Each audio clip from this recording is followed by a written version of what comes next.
একটা মজার ডেটা আপনাকে দিই। ওএফ নামে একটা প্ল্যাটফর্ম আছে, আপনারা হয়তো জানেন হয়তো জানেন না। এইটার মধ্যে যারা ক্রিয়েটর আছে তারা এক বছরে 6.6 বিলিয়ন ডলার আয় করেছে, যেখানে মোস্ট পপুলার একটা স্পোর্টস NBA এটার 4.9 বিলিয়নের চেয়েও বেশি। হ্যাঁ, শুনে যেরকম আপনার অবাক লাগতেছে সেম অবাক আমারও লাগছে। যেখানে অ্যাথলিটরা স্কিল ডেভেলপ করে নিজেকে মেনটেন করে প্রপার এন্টারটেইন করতেছে খেলার মাধ্যমে, তারা যতটুকু আয় করতেছে তার থেকে বেশি এই প্ল্যাটফর্মের মধ্যে ক্রিয়েটররা এর থেকে বেশি আয় করতেছে, হুইচ ইজ ইনসেইন। আর তার থেকে বাজে ব্যাপার হচ্ছে এই তারা যে আয় করতে পারতেছে এইটার কন্ট্রিবিউটর আপনি নিজে। আপনার ছোট ছোট ক্লিক, আপনার অ্যাটেনশন অথবা আপনার সময়, এই সব কিছু দিয়ে আপনি কন্ট্রিবিউট করতেছেন এবং এইগুলা মিলে একটা বিশাল এম্পায়ার ক্রিয়েট করতেছে, যার কারণে তারা এত টাকা আর্ন করতে পারছে। এই কথাগুলো কেন বললাম, বলার রিজন হচ্ছে এইগুলাতে আপনার এনার্জি, টাইম এবং আপনার অ্যাটেনশন দিতে দিতে আপনি সাবকনশিয়াসলি আপনার লাইফটা যে ধ্বংস করে ফেলতেছেন এই ব্যাপারে আপনার ন্যূনতম আইডিয়া নাই। এই যুগে attention is the new currency, আর সেখানে আপনার পুরো অ্যাটেনশনটা ওদেরকে দিয়ে আপনার নিজের ভবিষ্যৎটাকে আপনি নিজের হাতে নষ্ট করছেন। সো আমি রিকোয়েস্ট করবো ভিডিওটা শেষ পর্যন্ত দেখেন, কারণ by the end of the video আপনি জানবেন কিভাবে আপনি আপনার লাইফটাকে একটা রং ট্র্যাকে নিয়ে যাচ্ছেন এবং সেখান থেকে কি কি করে প্র্যাকটিক্যাল লেসনসের মাধ্যমে আপনি একটা রাইট ট্র্যাকে আসতে পারেন।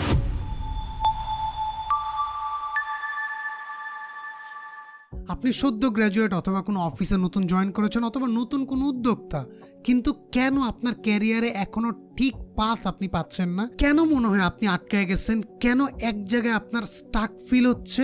হয়তো অনেকেই বলবে সময় নেই, মেধা কম, স্কিল কম, অন্যরা সুযোগ পাচ্ছে কিন্তু আমি সুযোগটা পাচ্ছি না। এই ধরনের আরো নানান কথা রেডি আছে আপনার কাছে। আমার ইয়াং এজে আমি অ্যাকচুয়ালি একটা মিউজিশিয়ান হইতে চাইছিলাম। তো আমার যারা বড় ভাই ব্রাদার ছিল, এর মধ্যে যারা একটু গুণী, তারা আমাকে অলওয়েজ একটা কথা বলতো, weak or temporary desire, female এবং লাস্টের পিছনে না ছুটে তোমার লক্ষ্য ধরে রাখো। এই কথাগুলো তখন আমার কানে ঢুকে নেই, হয়তো জ্ঞান স্বল্পতার কারণে এই কথাগুলো ডিপনেস আমি বুঝতে পারি না। কিন্তু এখন যখন আমি এই পুরোনো কথাগুলো আবার রিমেম্বার করি, আমি চিন্তা করি তখন যদি আমি এটা বুঝতাম তাহলে আজকে হয়তো এর থেকে আরো অনেক ভালো স্টেপে, অনেক ভালো এক পজিশনে থাকতাম। আমার মধ্যেও কিছু ফিলিংস কাজ করতো, আচ্ছা ভাইয়া যেহেতু বলছে আমি এই কাজগুলো করবো না, হয়তো একটু করি কিন্তু পরে আর করবো না। আর আমার মধ্যে কনফিডেন্স আছে একবার শুরু করলে আমি যখন মন চাই ছাড়তে পারবো। বাট অ্যাকচুয়ালি এরকম হয় না। এইটা হচ্ছে একটা চোরাবালির মতো। ওয়ান্স ইউ গেট ইন, আপনি আস্তে আস্তে আর বের হইতে পারবেন না, এটা আপনি ভিতরে যাইতেই থাকবেন। এই জিনিসগুলো কন্ট্রোল করা হচ্ছে সবচেয়ে চ্যালেঞ্জের একটা বিষয়। Person can control this things, say remarkably invincible হয়ে যায়। আপনি যখন রাতভর একলা ঘরে মোবাইল স্ক্রিনে ঝুঁকে থাকেন, হয়তো ভাবেন একটু মজা, একটু আরাম দিতে পারে, কিন্তু মস্তিষ্ক আপনাকে আসলে ফাঁকি দিচ্ছে। মজার অনুভূতি আপনাকে দিয়ে বলতেছে না তুমি ঠিক আছো, ক্যারি অন, তোমার ভালো লাগতেছে যেহেতু কন্টিনিউ করো। আসলে দিন শেষে আপনি সময় নষ্ট আর মেন্টাল এনার্জি ড্রেইন করা ছাড়া আর কিচ্ছু করতেছেন না। ইন রিটার্ন আপনার ভবিষ্যতের যে অপরচুনিটিগুলো আছে সেগুলো একটা একটা করে বন্ধ করে দিচ্ছেন। চিন্তা করেন এইভাবে, সবার কাছে 2 ঘন্টা করে অ্যালোকেট আছে নিজের এন্টারটেইনমেন্ট অথবা স্কিল ডেভেলপমেন্টের জন্য। এখন পার্সন এ এই 2 ঘন্টার মধ্যে নিজের স্কিল ডেভেলপ করে এবং পার্সন বি এই 2 ঘন্টার মধ্যে চিন্তা করে থাক আজকে সারাদিন অনেক প্যারা গেছে, এখন একটু এই স্ক্রল করি, এই ওয়েবসাইটে যাই, এইটা করে দেখি, একটু এন্টারটেইনড হই। আপনি আমাকে বলেন 1 সপ্তাহ, 1 মাস, 1 বছর পরে এ পার্সন আর বি পার্সনের সাকসেস রেট কার বেশি হবে? আমি ফারহান নাহিদ, একজন ইন্সপিরেশনাল স্পিকার আর কর্পোরেট ট্রেনার। এই ব্যর্থতাগুলা আমারও ছিল, কিন্তু আস্তে আস্তে আমি জানছি এগুলা কিভাবে ওভারকাম করতে হয় এবং আজকে দ্যাটস ওয়াই আমি এই জায়গায়। একটা ছোট্ট এক্সাম্পল দিই, এখন বাজে মোটামুটি রাত 3টার কাছাকাছি, 3টা-ইশ। আমার প্রচন্ড টায়ার্ড লাগতেছে, সারাদিন অনেক হ্যাকটিক ডে গেছে, সেশনস, অফিস, আরো বহুত আবিজাবি এঙ্গেজমেন্টের কারণে। বাট স্টিল আমি যদি এখন ভিডিওটা রেকর্ড না করি, এটা পরে আর আমি করতে পারবো না, আমার শিডিউল নাই। সো দ্যাটস ওয়াই আমি 3টা বাজে হইলেও ভিডিওটা রেকর্ড করতেছি।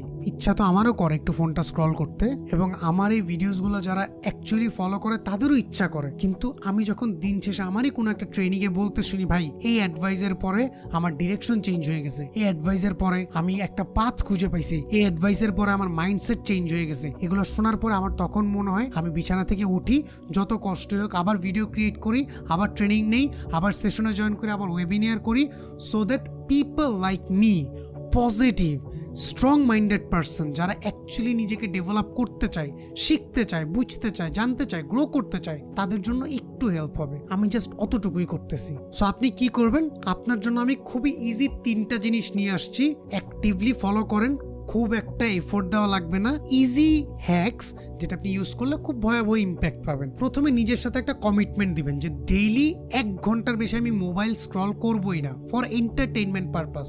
কারণ এটার থেকে যদি বেশি হয়, আপনার ভিশন থেকে, আপনার এইম থেকে এবং আপনার অবজেক্টিভ থেকে আস্তে আস্তে আপনি সরে আসবেন।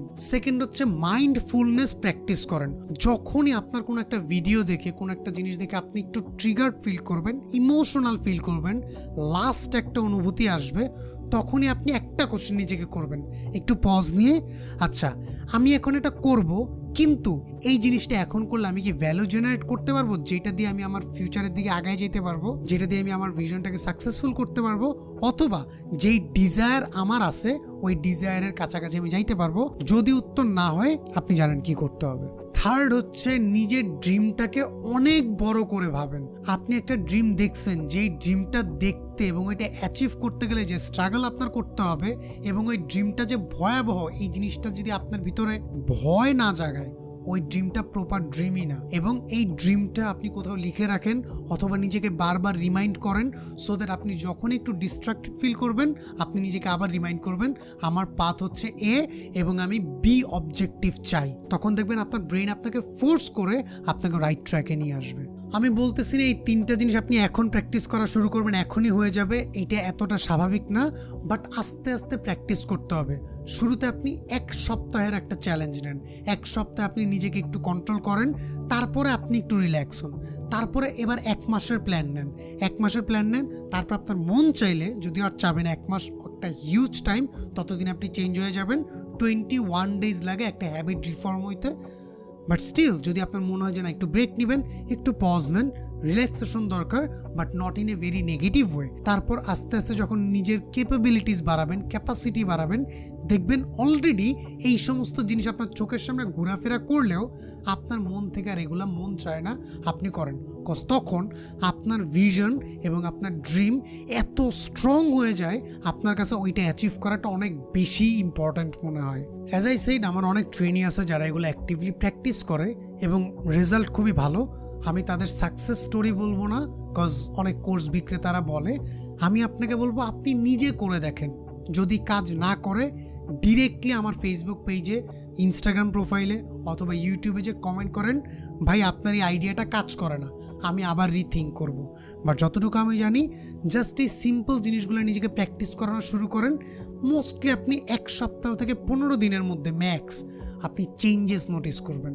আর তার থেকে বড় কথা, এই পুরো বিষয়টা ডিপেন্ড করে আপনার মাইন্ডসেটের উপরে। সো চিন্তা করেন এইভাবে, নিজের ফিউচার ভার্সনটা যদি আপনি হইতেন যেটা অলরেডি সাকসেসফুল, সে আপনাকে কি বলতো যখন আপনি রুমের মধ্যে বসে বসে ফোন টিপতেছেন, নেগেটিভ অন্য কিছু দেখতেছেন, আপনার ফিউচার ভার্সন এসে আপনাকে কি বলতো, এগুলা করো? অবশ্যই না। সো নিজের ফিউচার ভার্সনকে ইনভিশন করবেন, সে কি চায়, সে সাকসেসফুল হয়েছে কিভাবে, অবশ্যই হার্ডশিপের মাধ্যমে। So keep doing it unless or until you win. So 1 ঘন্টা অনেক বড় একটা সময়, 60 minute is a very long time. যখন আপনি মোবাইলের মধ্যে থাকবেন এইটা মনে হয় 2 মিনিট, বাট আপনি যখন কোনো কাজ করবেন এই পুরা 1 ঘন্টা ইউজ করতে পারবেন। এই জিনিসটাতে আপনি একবার মাস্টার হয়ে গেলে আপনি নিজে এক্সপিরিয়েন্স করে এসে আমাকে বললেন। সো আজকের এই ভিডিওটা এই পর্যন্তই। আমি প্রত্যেক বৃহস্পতিবার রাত 9টার সময় আমার সোশ্যাল মিডিয়া প্ল্যাটফর্মসগুলোতে আমার ভিডিও আপলোড করি, career related, growth related, personal development, professional development এবং এই টাইপের নলেজ শেয়ারিং ভিডিওস যদি আপনার ভালো লাগে, তাহলে আমরা অবশ্যই সোশ্যাল মিডিয়াসগুলোতে কানেক্টেড হয়ে যেতে পারি। এবং আপনার কোনো কথা থাকলে আপনি আমাকে জানাইতে পারেন hello@farhanknight.com এ। সো আজকের এই ভিডিও এই পর্যন্তই। নিজেকে কন্ট্রোল করেন। Best of luck. নেক্সট কোনো ভিডিওতে আবার দেখা হবে। Till then tata, bye bye, take care, আসসালামু আলাইকুম।